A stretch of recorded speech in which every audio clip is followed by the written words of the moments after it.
I see there is a common purpose of like-minded people in a very grassroots way coming together, pushing for some ideals that they believe in the society.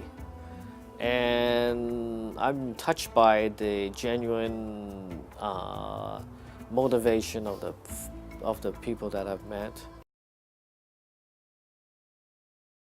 The Institute was doing it cross-cultural dialogue, as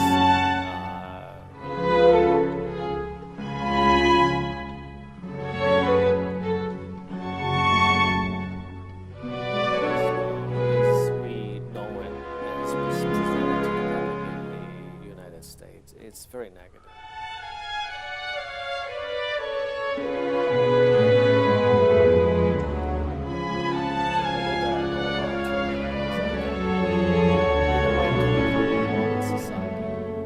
Many of the model.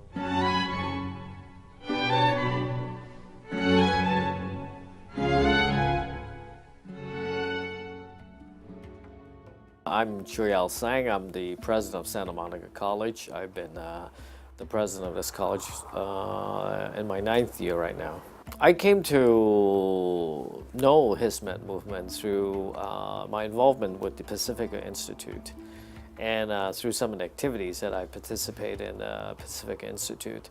And the way I came to know it is not that I want to find out about Hizmet movement, but because the work that Pacifica Institute was doing in promoting cross-cultural dialogue and cross-religious dialogue, and the kind of understanding that it's trying to promote among different peoples of the world, beliefs and backgrounds.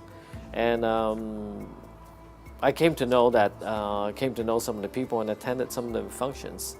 And through them, I learned about some of the actions that this Hizmet movement is trying to find out. And it's not in any kind of a reading, but more like an observation of the activities and the kind of dialogues that were taking place. Hizmet movement, and it is represented by the people that I've met.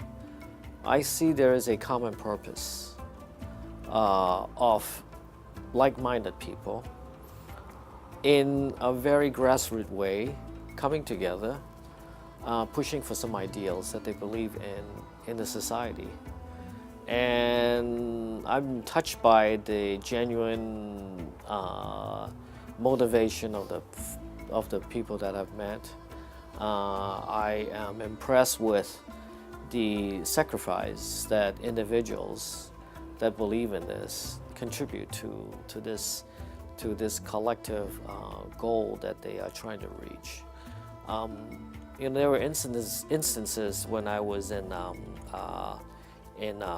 Turkey, and also in here in the United States, I come across individuals and small groups of people who have contributed heavily to this movement in their own efforts as well as in financial ways, far greater than I see what an average American would contribute to something that they would believe in.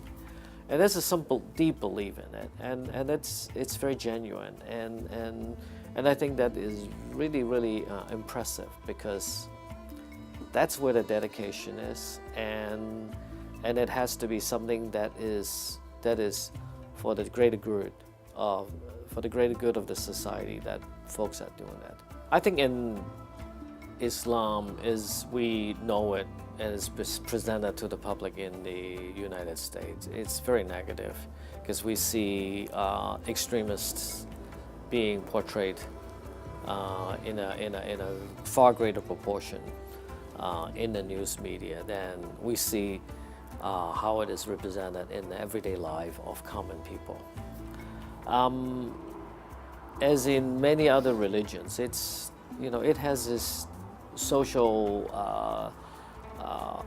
values of spreading goodness, spreading love, and brotherhood, and amongst its believers. And with what I've met through, with the people I've met through the Hizmet movement and with Pacific Institute, what I see is really that side of the religion. It's a kind of universal love for each other and a gentleness in it that is very different than what I see in the news and what is being portrayed typically in American news media. There's violence, extremists, there's the jihadist movements, and that's more almost exclusively that. That hate does not advance the world.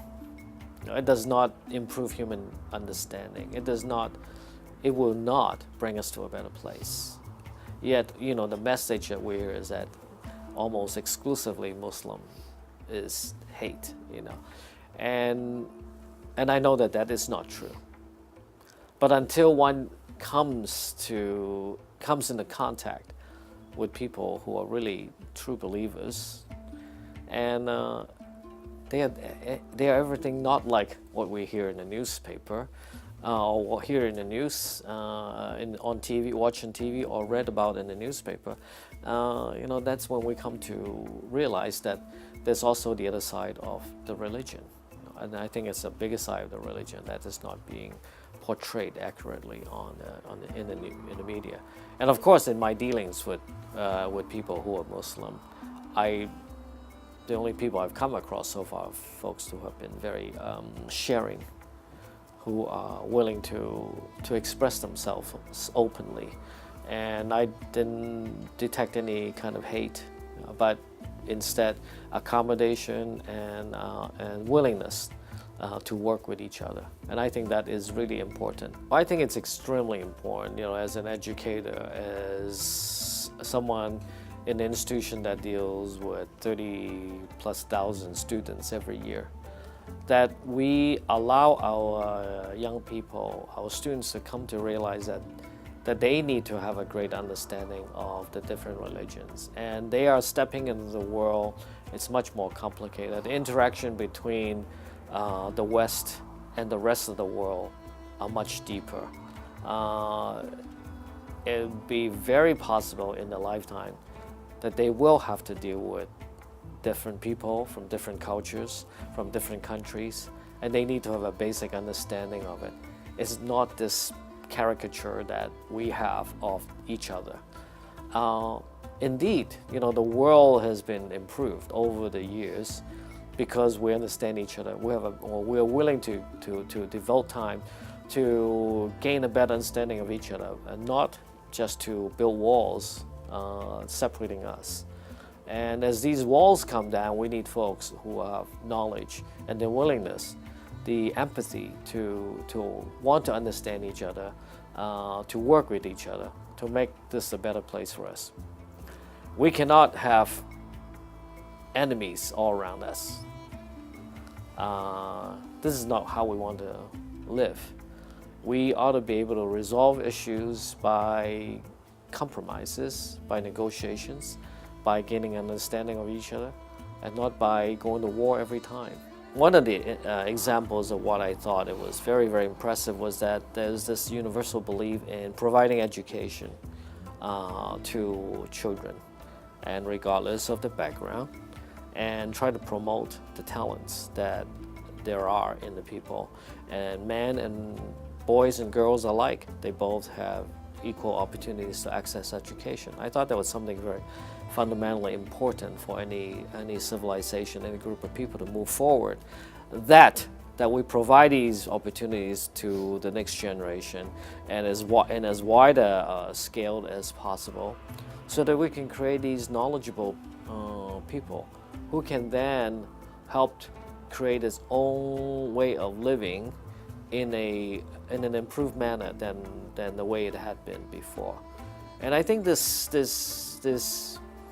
crossroads that I think that we are seeing in many of the developing countries, and in the little that I know about Turkey, is that in a way to become a modern society, to adopt many of the modern ways of democratic society and equality for all, it is an important step.